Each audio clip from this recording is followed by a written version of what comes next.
తీవ్రవాది దావూద్ ఇబ్రహీం విషయంలో భారత్ ఫెయిల్ అయింది. అతన్ని మట్టుబెట్టలేకపోయింది. వాస్తవానికి ముంబై పేలుళ్ల తర్వాతే దావూద్ ఇబ్రహీం దేశం విడిచి పారిపోయాడు. 1993 మార్చి 12న వరుసగా బాంబు పేలుళ్లతో ముంబైని వణికించాడు దావూద్. దేశాన్ని నాశనం చేయాలన్న ఉద్దేశంతో పాకిస్తాన్తో కలిసి కుట్ర చేశాడు. చివరకు బాంబే స్టాక్ ఎక్స్చేంజ్ కూడా పేలుళ్లలో ధ్వంసమైంది. ఈ ఘటనలో 257 మంది చనిపోగా 1200 మందికి పైగా గాయపడ్డారు. వారిలో 700 మంది జీవితాంతం వైకల్యం బారిన పడ్డారు. నకిలీ పాస్పోర్టు, తప్పుడు పత్రాలతో వ్యూహాత్మకంగా తప్పించుకున్నాడు దావూద్. ఈ ఘటన మొత్తానికి కారణం దావూద్ ఇబ్రహీం. అతనికి టైగర్ మేమన్ కూడా సాయం చేసినట్లు విచారణలో తేలింది. కానీ అప్పటి వరకు దావూద్ అండర్ వరల్డ్ డాన్ గానే ముంబైలో ఉన్నాడు. వ్యాపారుల నుంచి, బలవంతపు వసూళ్ల నుంచి హీరోలు, హీరోయిన్లను బెదిరించడం, నిర్మాతలకు లాభాలు వస్తే వాటాలు అడగడం లాంటివి చేసేవాడు దావూద్. కానీ అంతకుముందే అతన్ని ఓ లేడీ డాన్ వెంటాడింది. ఆమె భయంతో దావూద్ వేరువేరు ప్రాంతాల్లో నక్కాడు. అంతేకాదు, దేశం విడిచి పారిపోతే మన నిఘా సంస్థలు పట్టుకోలేకపోయాయేమో కానీ ఆ లేడీ డాన్ మాత్రం దుబాయ్లో కూడా దావూద్కి ఉచ్చపోయించింది. ప్లాన్ కంగాళీ కావడంతో కాస్తలో తప్పించుకున్నాడు. లేదంటే ఆమె చేతిలో చచ్చేవాడు దావూద్. మరి ఇంతకే ఆమె ఎవరో కాదు, స్వప్న దీది. మరి ఈమె ఎవరు, దావూద్ ని ఎందుకు వణికించిందో ఈ స్టోరీలో చూద్దాం. ముంబైలో 1993కి ముందు ఎన్నో గ్యాంగులు ఉండేవి. వాటిలో దావూద్ గ్యాంగ్ చాలా పవర్ఫుల్. అతనికి పోలీసులు, రాజకీయ నాయకుల మద్దతు బలంగా ఉండేది. తన గ్యాంగ్ను చంపొద్దని, తనను వేటాడొద్దని భారీగా లంచాలిచ్చి మరీ ప్రాణాలు కాపాడుకునేవాడు. అయితే మొహమ్మద్ ఖాన్ అనే చోటాడాన్ కూడా అప్పుడప్పుడే ముంబై చీకటి సామ్రాజ్యంలో ఎదుగుతున్నాడు. దావూద్ కి ఇతను అనుబంధంగానే పనిచేసేవాడు. కానీ తన సెటిల్మెంట్లు తనవే. దావూద్ తో పెట్టుకుంటే రిస్క్ అని భావించిన మొహమ్మద్ ఖాన్ అతనితో సఖ్యతగా ఉండేవాడు. తన వైపు నుంచి భారీగా డబ్బు కూడా పంపేవాడు. అతను చెప్పే పనులు కూడా చేసేవాడు. కానీ తనకు పలుకుబడి పెరుగుతూ ఉండడంతో దావూద్ తట్టుకోలేకపోయాడు. తన కిందే పని చేయాలని ఒత్తిడి చేసేవాడు. కానీ మొహమ్మద్ ఖాన్ ఒప్పుకోలేదు. నేను నీకు ఎదురుగా రాను, నా విషయంలో వేలు పెట్టద్దని చెప్పాడు. కానీ దావూద్ కు ఎవరైనా ఎదురు తిరిగితే నచ్చదు. అలా దావూద్ కు గ్యాంగ్స్టర్ మహమ్మద్ ఖాన్ కు చెడింది. ఆ తర్వాత మెల్లిగా ఎదగడం మొదలు పెట్టాడు. తన ఏరియాలో మరో గ్యాంగ్స్టర్ ను రాణించేవాడు కాదు. అయితే ఓ బిజినెస్ మ్యాన్ తో సెటిల్మెంట్ విషయంలో మొహమ్మద్ ఖాన్ ఆ బిజినెస్ మ్యాన్ కి అండగా నిలబడ్డాడు. అతని దగ్గర డబ్బు తీసుకున్న మొహమ్మద్ ఖాన్ అందరు ప్రత్యర్థులకు కూడా సదరు వ్యక్తి నా మనిషి, అతన్ని ఎవరో ఇబ్బంది పెట్టద్దని సమాచారం పంపాడు. ఇక్కడే దావూద్ కి కాలింది. ఎందుకంటే ఆ సదరు వ్యక్తి దావూద్ చెప్పినట్లు వినేవాడు. దీంతో ఆ బిజినెస్ మ్యాన్ ని దావూద్ వేధించడం మొదలు పెట్టాడు. ఆ తర్వాత ఆ బిజినెస్ మ్యాన్ మొహమ్మద్ ఖాన్ ను ఆశ్రయించాడు. అక్కడి నుంచి గొడవ మొదలైంది. ఆ తర్వాత దావూద్ తనను బెదిరిస్తూ వచ్చాడు. అప్పుడే మొహమ్మద్ ఖాన్ దావూద్ గ్యాంగ్ లోని ఓ వ్యక్తిని మచ్చిక చేసుకున్నాడు. అతని ద్వారా కీలకమైన సమాచారం తెలుసుకుని పోలీసులకు లీక్ చేసేవాడు. దీంతో దావూద్ కు ఖాన్ మీద అనుమానం కలిగింది. ఆ తర్వాత ముంబై షిప్ యార్డ్ లో స్మగ్లింగ్ గుడ్స్ విషయంలోనూ జోక్యం పెరగడంతో అతన్ని చంపేందుకు ప్లాన్ వేశాడు. కానీ మొహమ్మద్ ఖాన్ దొరకలేదు. అయితే మొహమ్మద్ ఖాన్ కు వీక్నెస్ ఉంది. అదే భార్య అష్రఫ్. ఈమెను ప్రేమించి పెళ్లి చేసుకున్నాడు. ఆమెను ప్రత్యేకంగా ఓ బంగళాలో ఉంచేవాడు. ఆమె కోసం రోజు వస్తుండేవాడు. కానీ రోజు ఆమె దగ్గరకు వస్తే ప్రత్యర్థులకు తెలిసిపోతుందని అక్కడి నుంచి ఆపరేషన్స్ మొదలు పెట్టేవాడు. ఎంతో మంది గ్యాంగ్స్టర్లు కూడా అక్కడికి చేరుకునేవారు. బాగా స్నేహితులైన వారి భార్యలతో అష్రఫ్ స్నేహం చేసేది. ఆ తర్వాత ఆ ఇంటి నుంచి గ్యాంగ్ నడపడం మొదలు పెట్టాడు. కానీ పక్కాగా నిఘా పెట్టి మొహమ్మద్ ఖాన్ ను చంపాలనే ప్రయత్నం దావూద్ ఆపలేదు. సెటిల్మెంట్ కోసం ఢిల్లీకి రావాలని దావూద్ గ్యాంగ్ కబురు పంపింది. అది కూడా ఖాన్ కు దగ్గర ఫ్రెండ్ చేత. అయితే అతని స్నేహితుడికి కూడా తెలియదు దావూద్ మర్డర్ ప్లాన్ వేస్తాడని. ఇది తెలియని మొహమ్మద్ ఖాన్ గుడ్డిగా నమ్మాడు. ముంబై ఎయిర్పోర్ట్ కు ఒంటరిగా వెళ్ళాడు. సరిగ్గా తన కారును పార్క్ చేసి విమానాశ్రయంలోకి వెళుతున్న సమయంలో పార్క్ చేసిన కారులో ఉన్న 5గురు దావూద్ మనుషులు దగ్గర నుంచి కాల్ను కాల్చి చంపారు. ఈ ఘటన ముంబైనే కాదు, అండర్ వరల్డ్ ని కూడా షేక్ చేసేసింది. అంతే, ఆ రోజుతో మిగతా గ్యాంగులన్నీ కూడా పరారయ్యాయి. కానీ అష్రఫ్ మాత్రం తల్లడిల్లిపోయింది. తనకు ప్రాణ సమానమైన భర్తను చంపాడని పగ పెంచుకుంది. అప్పటి వరకు బురకా వేసుకుని కారులో మాత్రమే తిరిగే అష్రఫ్ ప్రతీకారం తీర్చుకోవాలనుకుంది. వెంటనే బురకా పక్కన పడేసింది. జీన్స్, టీషర్ట్ వేసుకోవడం మొదలు పెట్టింది. తన భర్త దగ్గర పనిచేసిన గ్యాంగ్ మొత్తాన్ని తన దగ్గరకు పిలిపించుకుంది. వారందరికీ కూడా ఆర్థిక సాయం చేసింది. కానీ దావూద్ను చంపేందుకు మీ సాయం కావాలి, మీరు నాతో కలిసి రావాలని కోరింది. కాకపోతే మనకు నెట్వర్క్ లేదు. దావూద్ గ్యాంగ్ లో ఖాన్ కు ఓ మనిషి ఉన్నాడు. అతనెవరో ఆయనకు తప్ప ఎవ్వరికీ తెలియదు. ఇప్పుడు ఖాన్ లేడు కాబట్టి మనకు మరొకరి సాయం కావాలన్నారు. అప్పుడే తన భర్తకు స్నేహితుడైన మరో గ్యాంగ్స్టర్ హుస్సేన్ ఉస్తారాను రహస్యంగా కలిసింది. తన గ్యాంగ్ సాయం కావాలని కోరింది. దావూద్ ను నేను చంపుతాను, మీ పక్క నేను తీరుస్తాను, కానీ ఆయుధాలు, అతని ప్లాన్లు నాకు తెలియాలని కోరింది. ఉస్తారా సరేనన్నాడు. ఎందుకంటే అప్పటికి దావూద్ ను భయపెట్టే ఏకైక గ్యాంగ్స్టర్ గా అతనికి పేరుంది. ముంబై పోలీసుల నిఘాలోకి రాక కాకుండా గ్యాంగ్ నడుపుతూ ఉంటాడు. ఎవరికి భయపడ్డు. కానీ మొహమ్మద్ ఖాన్ కు మంచి స్నేహితుడు. ఆ తర్వాత వస్తారా ఫ్రెండ్ భార్య అని అష్రఫ్ కు సాయం చేస్తానన్నాడు. ఇక అక్కడి నుంచి అష్రఫ్ వెంటనే తన తల్లిదండ్రులు పెట్టిన పేరుతో చలామణి అవడం మొదలు పెట్టింది. ఆ పేరే స్వప్న. మొహమ్మద్ ఖాన్ ఓ పెళ్లి వేడుకలో స్వప్నను చూడగానే ప్రేమలో పడ్డాడు. అంతేకాదు అక్కడే నిన్ను ప్రేమిస్తున్నాను, పెళ్లి చేసుకుంటానని చెప్పాడు. తన వెంట వస్తే కారు, నీకు బంగాళా ఇచ్చేస్తాను, నిన్ను రాణిలా చూసుకుంటానని చెప్పాడు. నిజంగానే రాణిలా చూసుకున్నాడు. అందుకే స్వప్నకు చనిపోయిన తన భర్త కానంటే పిచ్చి.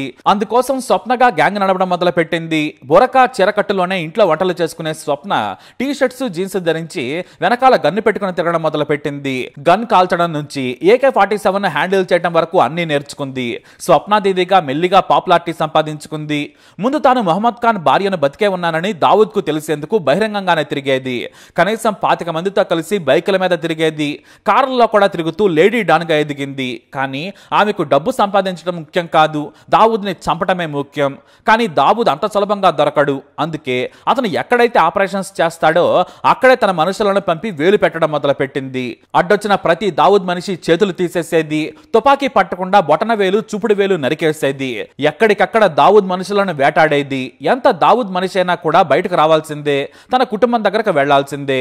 అందుకే వారి ఫ్యామిలీస్ ఇంటికి లేఖలు పంపి బెదిరించేది. మరోసారి దావూద్ గ్యాంగ్ లో కనిపిస్తే మొత్తం ఇంట్లో వారిని చంపేస్తానని బెదిరించేది. దీంతో అడ్రస్లు మార్చి పారిపోయేవారు. ఈ విషయం దావూద్ కు తెలిసింది. దీంతో ఆమె గురించి నిఘా పెట్టగా మద్దతిస్తున్నది ఎవరంటే గ్యాంగ్స్టర్ ఉస్తారా అని తేలింది. ఉస్తారా మనుషులను చంపితే తన వెంట పడతాడు. మొత్తం ముంబైలో రచ్చ అవుతుందని వెయిట్ చేశాడు. అయితే ఆమె తనను ఇబ్బంది పెడుతుంది కానీ చంపేందుకు ప్లాన్ వేస్తుందని అస్సలు ఊహించలేదు దావూద్. కానీ ఆ తర్వాత దావూద్ వెళ్లిన ప్రతి చోటకు అనుమానాస్పదంగా కార్లు తిరగడం మొదలుపెట్టాయి. కొంతమంది బైకుల మీద తిరుగుతుంటే హత్యకు ప్లాన్ జరుగుతుందని భయపడ్డాడు. స్వప్న దీది తన భర్త మర్డర్కు ప్రతీకారం కోసం చూస్తుందని తెలుసుకొని ఆ వెంటనే అండర్ గ్రౌండ్ కు పారిపోయాడు. దావూద్ ప్రాబల్యం ఉన్న జూహు నుంచి మంగళ హట్ వరకు అన్ని ప్రాంతాల్లోకి స్వప్న దీది ఎంటర్ అయిపోయింది. అతను నడిపించే బార్లు, రెస్టారెంట్లు అన్ని మూయించేసింది. ఓనర్లు మారకపోతే చంపేస్తానని దారుణంగా హింసించడం మొదలుపెట్టింది. ఆ రోజుల్లో డాన్స్ బార్ల ద్వారా దావూద్ కు భారీగా ఇన్కమ్ వచ్చేది. కానీ వాటన్నింటినీ కూడా స్వప్న దీది మూయించేసింది. ఇక ఒంటరిగా దావూద్ మనిషి బయటికి వెళ్లాలంటే వచ్చపోయటం మొదలైంది. ఎక్కడి నుంచి వచ్చి పట్టుకుంటారోనని వణకడం మొదలు పెట్టారు. ఇటు రోజుకో లొకేషన్ మారుస్తూ మారువేషంలో తిరుగుతున్నాడు దావూద్. ఒకవైపు పోలీసులు, మరోవైపు స్వప్న దీదితో వైరం వణుకు పుట్టించింది. టీవీల స్మగ్లింగ్ నుంచి VCRల వరకు అన్నింటినీ స్వప్న దీది క్లోజ్ చేయించింది.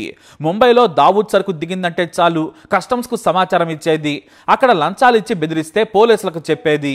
పోలీసుల నుంచి తప్పించుకుంటే తానే స్వాధీనం చేసుకునేది. దావూద్ కు స్వప్నకు తేడా ఏంటంటే ఆమె తెగించేసింది. నడి రోడ్డు మీద కూడా దందా నడిపేంత తెగింపు. ఇక నేపాల్ నుంచి భారీగా ఆయుధాలు ఆర్డర్ పెట్టాడు దావూద్. దాదాపుగా 20 AK-47లు, 100 చిన్న మోడర్న్ రష్యన్ తుపాకులు. అవి సముద్ర మార్గం ద్వారా వస్తున్నాయని స్వప్నకు తెలిసింది. అంతే, తానే స్వయంగా 50 మందితో నిఘా పెట్టి ఆ మొత్తం వ్యాన్ లో షిప్ యార్డ్ నుంచి బయలుదేరాయని తెలుసుకుంది. కానీ షిప్ యార్డ్ దాటగానే బ్లాక్ చేసి ఆ మొత్తం ఆయుధాలను ఎత్తుకెళ్లిపోయింది. నీ ఇంటికొచ్చి చంపుతానని చెప్పమందని దావూద్ కి కబురు కూడా పంపింది. ఆ రోజుల్లో ఇంత డేర్గా ఎవరూ కూడా దావూద్ ని హెచ్చరించలేదు. కానీ దావూద్ ముంబైలో బాంబులు పెట్టి పేల్చాలని పాక్ తో కుట్ర పన్నాడు. భారీగా డబ్బు, దుబాయ్లో షెల్టర్ తో పాటు విలాసవంతమైన భవనం ఇస్తామని చెప్పడంతో నీచుడు కన్నతల్లి లాంటి మన దేశం మీదనే కుట్ర చేశాడు. మొత్తం 12 చోట్ల కార్లలో బాంబులు పెట్టాడు. కొన్ని చోట్ల పార్కు చేసిన స్కూటర్లలో పెట్టాడు నీచుడు. ఇక వరుసగా బాంబులు పేలే టైంకి దుబాయ్ విమానంలో తన పెళ్లాలు, స్నేహితులు, సన్నిహితులతో కలిసి విమానం ఎక్కేశాడు. అది కూడా తప్పుడు పత్రాలతో. ఆ తర్వాత వరుసగా 12 చోట్ల బాంబులు పేలాయి. అయితే ఎంత నేరం చేసినా కూడా దుబాయ్ నుంచి ముంబై గ్యాంగ్ నడిపడం మొదలు పెట్టాడు. ఈసారి డైరెక్ట్ గా సల్మాన్ ఖాన్, షారుఖ్ ఖాన్, అమీర్ ఖాన్ లాంటి హీరోలకు ఫోన్లు చేసి బెదిరించేవాడు. నిర్మాతలు, దర్శకులకు తాను చెప్పిన హీరోయిన్లను తీసుకురావాలని ఆదేశాలు ఇచ్చేవాడు. మెల్లిగా సినిమాల్లో పెట్టుబడులు పెట్టడం కూడా చేయడంతో పాటు బాలీవుడ్ ను గుప్పిట్లో పెట్టుకున్నాడు. పెద్ద స్టార్లు సినిమాలు తీయాలంటే వణికిపోయేవారు. అయితే భారత్ లో తప్ప ఎక్కడ ఇండియా పాకిస్తాన్ మ్యాచ్ జరిగినా సరే VIP బాక్స్ లో కూర్చొని చూసేవాడు. కానీ లైవ్ లో తనను చూపించద్దని ముందే లైవ్ ఇచ్చే ఛానల్స్ కు చెప్పేసేవాడు. ఇక దుబాయ్ వెళ్ళినా కూడా హాయిగా ఎంజాయ్ చేస్తున్న దావూద్ ను మన నిఘా సంస్థలు ఏమీ చేయలేకపోయాయి. కానీ స్వప్న దీది మాత్రం వదిలిపెట్టలేదు. తనకున్న నెట్వర్క్ ద్వారా క్రికెట్ మ్యాచ్ కు వస్తున్నాడని తెలిసి తన మనుషులను అక్కడికి పంపింది. కానీ ఆయుధాలు తీసుకెళ్లడం కుదరదు, భారీగా సెక్యూరిటీ ఉంటుంది. దీంతో గొడుగులు, గాజు నీటి సీసాలను తీసుకెళ్లారు. స్టేడియంలో గందరగోళం సృష్టిస్తే విఐపి బాక్స్ నుంచి బయటకు వస్తాడు. అతని దగ్గర కూడా ఆయుధాలుండేందుకు ఛాన్స్ లేదు కాబట్టి దగ్గరకెళ్లి చంపొచ్చని ప్లాన్ చేసింది. అయితే తన మనుషులను సక్సెస్ఫుల్ గా స్టేడియంలోకి పంపింది. కానీ అవసరం లేకుండా కొంతమంది గొడుగులు గాజు సీసాలతో నీళ్ల బాటిల్స్ తీసుకుని రావడాన్ని అతని మనుషులు గుర్తించారు. అంతేకాదు 3 వ్యక్తులు ముంబైలోని స్వప్నాదితి మనుషులుగా గుర్తుపట్టారు. వారిలో ఒక వ్యక్తి షార్ప్ షూటర్. దీంతో మ్యాచ్ రసవత్తరంగా మొదలైన కాసేపటికే దావూద్ భయపడిపోయాడు. ఆ వెంటనే తన మనుషులను తీసుకుని పోలీసుల సాయంతో అక్కడి నుంచి పరుగులు పెట్టేశాడు. ఇక అప్పుడే తన మనుషులతో ఓ వ్యక్తిని పట్టుకుని చెత్త కొట్టగా స్వప్నాదితి పేరు చెప్పాడు. కానీ తాము చంపడానికి రాలేదు, మ్యాచ్ కోసం వచ్చామని చెప్పాడు. అయితే దుబాయ్లో హత్య చేస్తే తనను దేశం నుంచి బహిష్కరిస్తారు, లేదంటే ఉరి తీస్తారన్న భయంతో దావూద్ ఆ వ్యక్తిని వదిలేశాడు. కానీ స్వప్నాదితిని చంపేందుకు నెట్వర్క్ ను రెడీ చేశాడు. క్రికెట్ మ్యాచ్ జరిగిన కొద్ది రోజులకే తాను బైక్ మీద ఒంటరిగా రాత్రి సమయంలో వెళుతున్న సమయంలో 4 దావూద్ మనుషులు ఆమెను అటకాయించారు. కత్తులతో 12 సార్లు శరీరం మొత్తం కొల్లబొడిచారు. ఆ తర్వాత ఎవరో కూడా ఆమెను ఆసుపత్రికి తీసుకెళ్లకూడదు, తీసుకెళ్తే మరునాడు వచ్చి చంపేస్తాం, మేము దావూద్ మనుషులమని ఓపెన్ గానే చెప్పి పారిపోయారు. ఆమె సాయం చేయమని రక్త మడుగులో ఉండి దండం పెట్టింది. తాను నడవలేక ఓపిక లేక నడి రోడ్డు మీద రాత్రి 12 గంటల సమయంలో చనిపోయింది. అలా స్వప్నాదితి కథ ముగిసింది. ఆమె మొండిగా ఒంటరిగా బయటకు రావడం చేసిన తప్పు, లేదంటే అంత సులువుగా చనిపోయేది కాదు. దావూద్ దేశం విడిచి పారిపోయాడు, తనను చంపలేడులే అనుకుంది. కానీ ఆమె అతని కోసం వేటాడుతుంటే ఎలా వదిలేస్తాడు? పైగా దావూద్ కు పెద్ద నెట్వర్క్ ఉంది. అలా స్వప్నాదితి లేడీ డన్ గా పేరు తెచ్చుకొని అదే మాఫియా చేతిలో చనిపోయింది. Senior journalist Hussain Zaidi mafia queen of Mumbai అనే పుస్తకంలో ఈ కథ రాసుకొచ్చారు. మరి ఈ కథపై మీ అభిప్రాయం ఏంటి? కమెంట్ ద్వారా తెలియజేయండి. ఇలాంటి ఇన్ఫర్మేషన్స్ కోసం వీడియో లైక్ చేయండి, షేర్ చేయండి, మా ఛానల్ని సబ్స్క్రైబ్ చేసుకోండి.